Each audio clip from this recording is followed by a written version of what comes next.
법으로 보는 시사 시간으로 이어가겠습니다. 엄윤상 변호사 스튜디오에 나와 있습니다. 어서 오십시오. 안녕하십니까? 네, 오늘은 어떤 이야기 나눠볼까요? 네, 우리 진행자께서는 요즘 상품 구매를 어떻게 하십니까? 보통 저도, 온라인으로 많이 하죠. 스마트폰으로 요즘은? 다 사죠. 거의 네, 대부분. 이제 본격적인 코로나 시대가 네. 도래했는데요. 비대면 온라인 서비스가 이제 대세가 됐습니다. 그래요. 이제 온라인을 통한 상품 거래는 필수인 시대가 되었는데 네. 이런 시대일수록 신용이 중요하지 않겠습니까? 맞아요. 네. 그런데도 불구하고 오히려 온라인을 통한 사기가 판을 치고 있는 상황인데요. 오늘은 온라인 사기 백태에 대해서 알아볼까 합니다. 온라인 사기 사건이 많이 늘었을 것 같은데 실제로 어떻습니까? 네, 기존에도 많이 늘었습니다. 네. 온라인 사기는 전체 사기 사이버 범죄의 75.4%를 아이고, 네. 차지할 정도로 상당히 높은데 2014년에 5만여 건에 네. 불과했던 온라인 사기는 지난해 2019년에 13만 6천 건을 기록해서 많네요. 5년 만에 네. 2배 이상 늘었죠. 네. 특히 지난해 사이버 금융 범죄는 1만 542건으로 2018년 대비해서 87.5%나 증가했습니다. 네.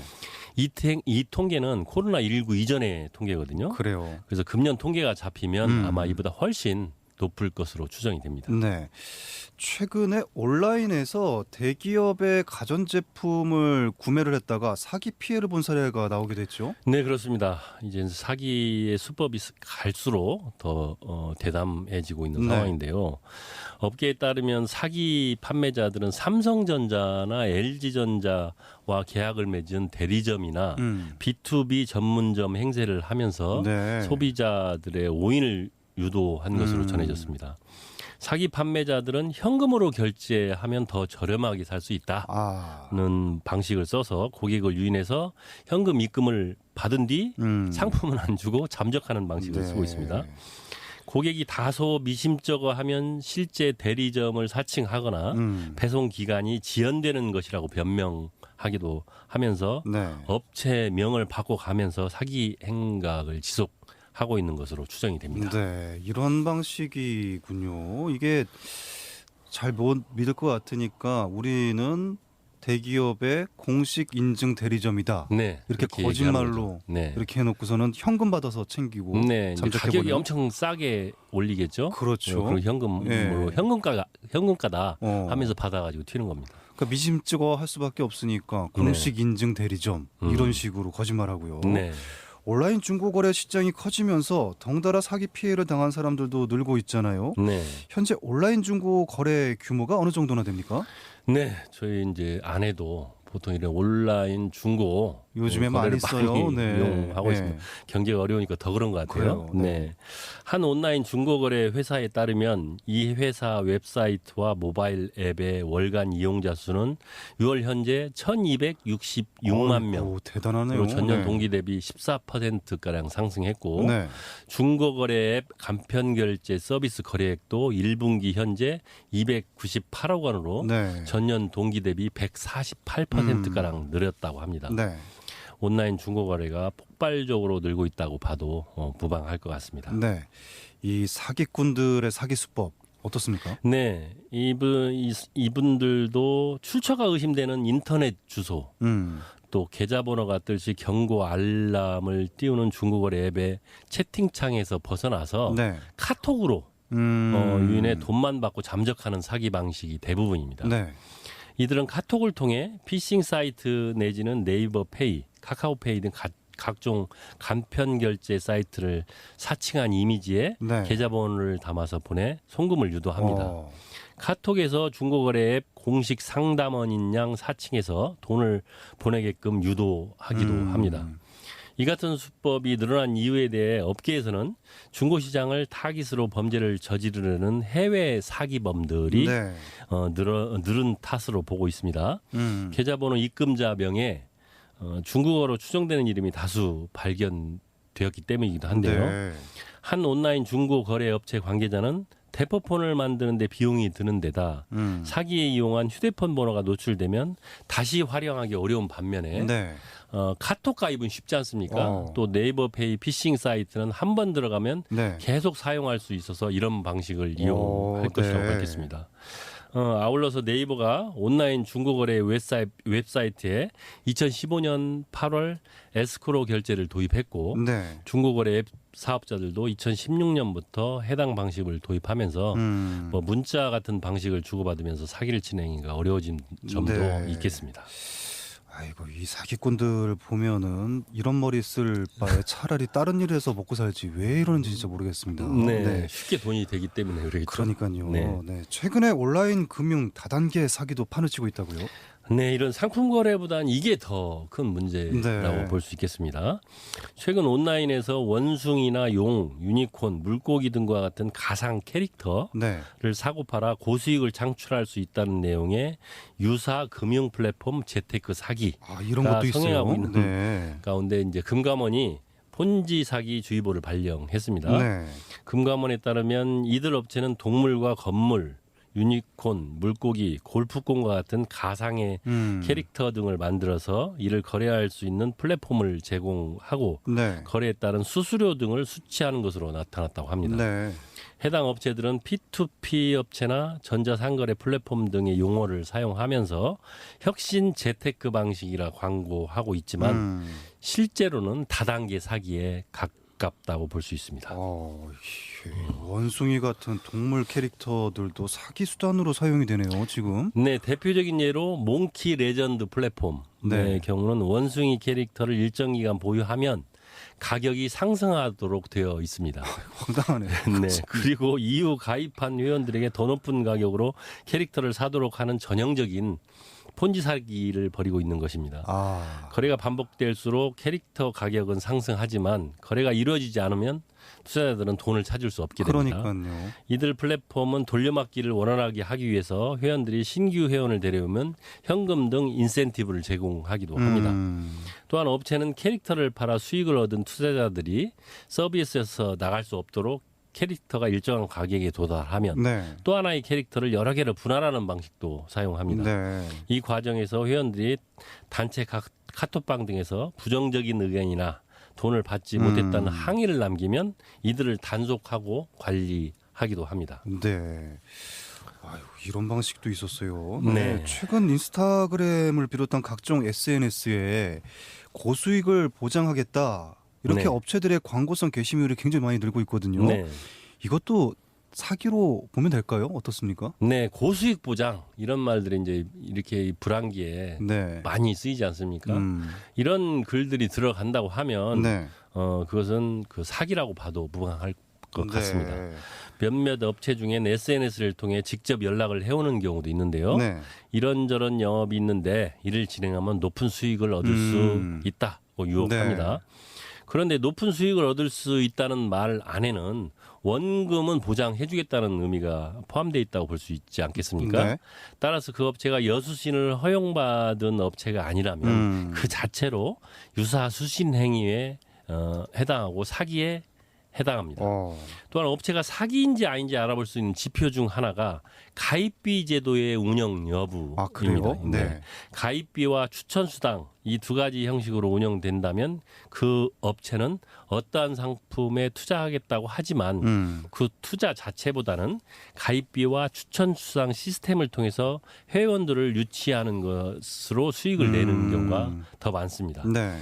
개별 업체들의 불법 여부에 대해서는 결국 법원의 판단을 받아봐야 되겠습니다만 고수익 보장, 투자자 모입을 적극 장려 및 모집 수당 지급, 네. 가입 비용 발생 뭐 이런 조건들만 갖춰진 업체라면 상당히 위험한 업체라고 보는 것이 맞습니다. 이런 곳에는 절대로 뛰어들면 안 되고 또 가입자를 모집해서도 안 됩니다. 결국은 유사순행에 해당해서 형사처벌을 받게 된다는 점 명심하시기 바랍니다. 네. 세상에 고수익이란 거는 없는 것 같습니다. 네, 공짜 없습니다. 공짜 네. 없죠. 네. 아니 근데 이런 것도 있더라고요. 네. 자신이 쓴 영수증 내역을 찍어서 업체 사이트에 올리면은 이 올리기만 해도 영수증을 올리기만 해도 수익이 발생한다. 뭐 네. 이런 특이한 방식으로 수익 구조를 형성하는 업체들도 있더라고요. 네. 이거는 어떻게 봐야 됩니까? 근데 이제 아이템을 이제 영수증으로 잡은 거죠. 네. 네. 영수증을 수익 아이템으로 내세우는 그 업체 자체가 지금 법적 제재를 받는 것은 아니므로 네. 불법 여부를 말하기에는 이르지만 뭐 이해가 안 되는 아이템을 내세운 업체는 금융 피라미드라고 네. 봐도 무방할 것 같습니다. 네. 현물 거래 없이 돈만 가지고 피라미드를 구성하게 되면 네. 바로 불법이 됩니다. 그래서 불법이 아닌 것처럼 가장하기 위해서 온갖 아이템을 사용합니다. 네. 유인책으로서의 아이템은 정말 많이 변해왔는데요. 아까 보았던 원숭이 캐릭터부터 시작해서 무한 동력 자전거, 어플리케이션, 태양열, 각종 코인, FX 마진 네. 뭐 등등. 과거에도 피라미드 구조 형식으로 사기를 쳤던 수많은 업체들이 있었어요. 다만 과거엔 오프라인으로 아름아름 진행됐기 때문에 피해 범위가 한정되지 않겠습니까? 근데 요즘은 온라인을 통해 하다 보니까 불특정 다수를 상대로 하다 보니까 범위가 훨씬 넓어졌고 규모나 대상이 확대되었습니다. 네. 이게 터졌다 하면 피해액이 수천억, 아이고. 수조 원에 달하게 된 것은 이런 이유 때문이라고 보면 될 것 같습니다. 네. 게다가 요즘에 스팸 메일도 극성인 것 같아요. 네. 제 개인 메일함만 봐도 스팸 메일함에 메일이 한 1000개가 넘어요, 지금. 이 스팸 메일이 성행하는 이유가 있을 것 같아요. 네. 스팸 메일이 이제 뭐 다 스팸으로 하지 않습니까? 그런데도 이제 현혹시키는 그런 문구들을 써요, 제목으로. 네. 그러다 보니까 이제 빠져드는 사람이 있는데 스팸 메일을 통한 사기 성공률이 상당히 낮다는 것은 보편적으로 이제 알려진 사실인데 네. 그런데도 스팸 메일이 지금도 근절되지 않는 이유가 그만큼 사기를 치려는 사람 입장에서는 투자 비용이 네. 낮기 때문입니다. 대량으로 뿌려서 그중에 한 건이라도 걸리면 얼마든지 목적을 달성할 수 있으니까 네. 미끼처럼 뿌려놓는 거라고 보면 네. 될 것 같습니다. 저도 얼마 전에 한번 속을 뻔한 적이 있어요. 네. 당신의 계좌에 잠자고 있는 돈을 돈이다. 찾아가세요. 네. 이렇게 스팸 메일이 영어로 와 있더라고요. 네. 그래서 열어봤어요. 예. 근데 클릭했다 큰일 날 뻔했습니다. 예. 네. 큰일 납니다. 그러니까요. 어떻게 이렇게 많은 스팸 메일이 대량으로 쏟아지는 게 가능한가요? 네, 중간에 전문적인 업체를 끼고 있다고 봐야겠죠. 아, 전문 업체가 있군요. 네. 문자 발송을 대리해 주는 곳도 있고 이메일을 대량 발송해 주는 곳도 있습니다. 네. 물론 그 업체들도 다 불법이어서 정보통신망법 위반으로 처벌을 받게 됩니다. 네. 스팸 메일은 보통 5만 개 DB로 작업을 한다고 합니다. 보이스피싱 범죄 단체의 자산이 바로 이 피해자들의 개인정보입니다. 네. 보이스피싱 업체가 불특정 다수에게 연락한다고 알고 있지만 네. 실제로는 돈이 필요한 사람들을 타깃으로 정해서 연락을 합니다. 이 사람들 상당히 전문적이거든요. 네. 그런데 그들이 타깃을 설정하기 위해 쥐고 있는 개인정보들이 상당히 구체적인 경우가 그러니까요. 많은데요. 이 정도 구체적이라면 금융권에서 흘러 들어갔을 가능성이 높은데요. 네. 금융권 관계자가 팔았을 수도 있고 대량의 정보가 해킹을 통해서 흘러갔을 수도 네. 있습니다. 이런 식으로 팔려나간 정보가 보이스피싱에 활용되고 온갖 범죄에 활용된다고 보면 될 것 같습니다. 네. 아이고, 요즘에 전화도 좀 많이 오는 것 같아요. 예전에는 대출 받으라고 이렇게 전화가 네. 많이 오더니 요즘은 왜 이렇게 무슨 주식 거래 하라고 전화가 많이 오는지 모르겠어요. 이상한 데서. 네. 자꾸 막 와가지고 짜증나가지고요. 네, 번호도 자꾸 바뀌어요. 그래요. 번호가 차단시켜도요. 네. 네. 그리고 요즘에 제 SNS 계정에도 이상한 외국 여성들이 댓글을 막 남기고 막 그래요. 네. 이게 로맨스 스캠 뭐 이런 거로 아닐까 싶어서 걱정이 되기도 하고 막 그러거든요. 네. 특히 우리나라 사람들이 해외 사기꾼들의 타깃이 되는 이유가 따로 있나요? 네, 뭐 저도 SNS를 통해서 네. 묘령의 여인들의 친구 그러니까요. 신청이 엄청나게 네. 많지 않습니까? 이제 이것까지도 우리가 스스로 잘 보고 알아서 걸러내야 되는 그런 네. 상황이 온 거죠. 네. 그 로맨스 스캠이라는 게 SNS에서 애인이 될 것처럼 속여 돈을 뜯어내는 그래요. 범죄지 맞아요. 않습니까? 네. 우리나라만 해외 로맨스 스캠 피해자가 많다고 보긴 어렵습니다. 다만 로맨스 스캠의 경우 처음에 인스타그램으로 유인해서 카카오톡으로 옮겨가 대화를 이어가는 게 일반적인 진행 방식입니다. 네. 이렇게 진행하려면 인터넷 활성화가 전제돼야 되지 않겠습니까? 그렇겠죠. 네. 근데 우리나라가 얼마나 SNS가 대단히 인터넷도 그렇고 대단히 활성화되어 있습니까? 네. 그렇다 보니까 자연스럽게 피해 대상으로 더 많이 노출되는 게 아닌가 싶습니다. 네. 지금까지 수많은 형태의 온라인 사기 백태 알아봤는데 이처럼 늘어나는 온라인 사기 피해에 특히 취약한 계층이 있을 것 같아요. 네, 각종 온라인 사기 사건을 담당해본 결과 네. 피해에 있어서 연령이나 성별, 직업 등의 특별한 차이점은 없는 것으로 보입니다. 그래요. 네. 계층과 직업도 다양합니다. 심지어 의사, 회계사, 변호사 같은 전문직에 있는 피해자도 있고 네. 은행원도 있습니다. 네. 잠깐의 유혹에 현혹되거나 생각을 잘못하면 네. 누구나 피해자가 될 수 있습니다. 네. 세상에 공짜는 없습니다. 사기꾼은 공짜를 바라는 심리를 교묘하게 그러게요. 파고든다는 사실을 네. 명심해야 될 것 같습니다. 이 사기꾼들은 정말 신의 영역에 와 있는 거 아닌가, 악마의 영역에 와 있는 거 아닌가 이런 생각이 막 들더라고요. 심지어는 검사를 대상으로 사기쳐가지고 그런 경우도 뉴스에서 본 기억이 납니다. 네. 오늘 말씀 잘 들었습니다. 네, 고맙습니다. 네, 지금까지 엄윤상 변호사와 함께했습니다.